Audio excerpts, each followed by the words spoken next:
حکم رسول اللہ صلی اللہ علیہ وسلم پر عمل کرنے کا پل۔ جو انسان دین میں عقلی گھوڑے دوڑاتا ہے وہ گمراہ ہو جاتا ہے، اور جو ان حضرت صلی اللہ علیہ وسلم کے حکم پر عمل کرتا ہے اس کو اللہ تعالیٰ دنیا اور آخرت کے نعمتوں سے مالا مال فرماتے ہیں۔ حضرت علی رضی اللہ تعالیٰ عنہ حدیث بیان کرتے ہیں کہ ایک مرتبہ رات میں حضور صلی اللہ علیہ وسلم سے ملاقات ہوئی۔ آپ صلی اللہ علیہ وسلم نے دریافت فرمایا، علی اتنی رات کیے گھر سے کیوں نکلے؟ حضرت علی رضی اللہ تعالیٰ عنہ نے عرض کیا، یا رسول اللہ صلی اللہ علیہ وسلم، بھوک نے گھر سے نکالا، نیند نہیں آ رہی تھی۔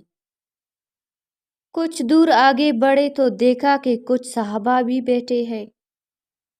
دریافت کیا تو انہوں نے بھی یہی عذر پیش کیا۔ سامنے ایک کھجور کا درخت تھا۔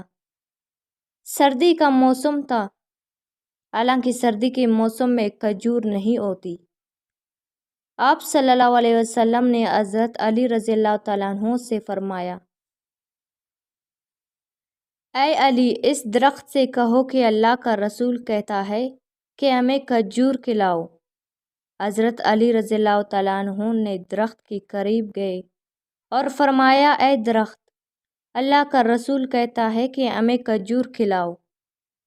حدیث میں ہے کہ درخت کے پتوں سے کھجوریں گرنے لگے۔ حضرت علی رضی اللہ تعالیٰ عنہ نے دامن بھرا اور حضور صلی اللہ علیہ وسلم کی خدمت میں پیش کیا۔